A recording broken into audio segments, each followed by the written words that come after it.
زندگی میں رونما ہونے والا کوئی بھی واقعہ ہم اپنی خوش قسمتی یا بدقسمتی نہیں گردان سکتے، مگر افسوس کہ ہم میں سے اکثر انسان ہر واقعے کو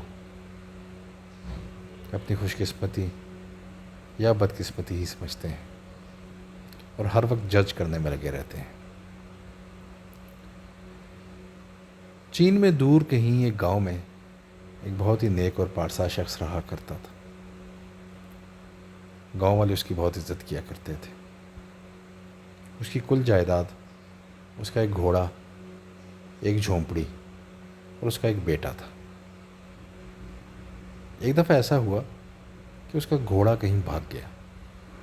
یہ سننا تھا کہ گاؤں والے اس کے پاس افسوس کرنے کے لیے آنے لگے۔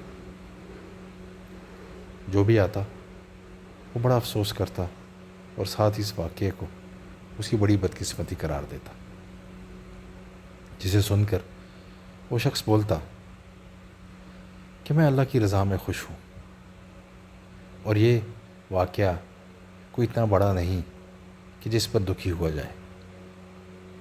یہ سن کر لوگ حیران ہو کر اس کی طرف دیکھتے اور آپس میں چہمہ گوئیاں کرتے ہوئے اٹھ کر چلے جاتے۔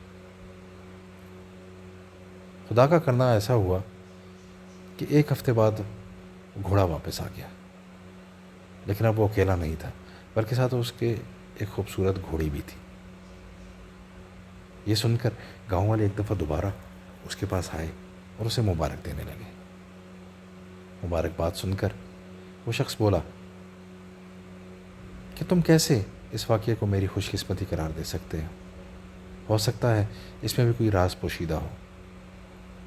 یہ سن کر گاؤں والے پھر اٹھ کر چل دیے اور آپس میں سرگوشیاں کرنے لگے کہ لگتا ہے اس کا دماغ خراب ہو گیا ہے۔ اس کے ساتھ اتنا اچھا واقعہ پیش آیا کہ اب ایک گھوڑے کے ساتھ اسے گھوڑی بھی مل گئی ہے، لیکن اس کے پہ کسی قسم کا کوئی اثر نہیں ہو رہا۔ یہ کہہ کر گاؤں والے چل دیے۔ کچھ عرصے بعد اس کے بیٹے نے اس جنگلی گھوڑی کو سدھارنا چاہا۔ جیسے ہی وہ اس پر سوار ہوا، گھوڑی نے اسے پٹخ کر زمین پر گرا دیا۔ زمین پر گرتے ہی اس لڑکے کی ٹانگ ٹوٹ گئی۔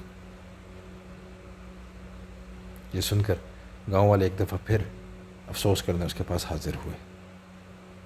وہ شخص بولا اس میں بھی خدا کی کوئی بہتری ہوگی، اور یہ کہ مجھے اس واقعے کا کوئی افسوس نہیں ہے۔ یہ سن کر گاؤں والے پھر ایک دوسرے کی طرف دیکھنے لگے اور بولے کہ واقعی اس کا دماغ خراب ہو چکا ہے۔ کچھ عرصے بعد جاپان نے چین پر چڑھائی کر دی اور جنگ شروع ہو گئی۔ چین کے بادشاہ نے ہر گاؤں کوچے سے نوجوان اپنی فوج میں بھرتی کرنے شروع کر دی۔ وہ جب اس گاؤں میں پہنچے تو انہوں نے اس گاؤں کے تمام لڑکے فوج میں زبردستی بھرتی کر لی، لیکن جب اس لڑکے کو دیکھا تو اسے چھوڑ دیا کیونکہ اس کی ٹانگ ٹوٹی ہوئی تھی اور یہ صحیح سے چل نہیں پاتا تھا۔ کچھ عرصہ وہ جنگ چلی اور اس میں چائنا کے کافی فوجی مارے گئے۔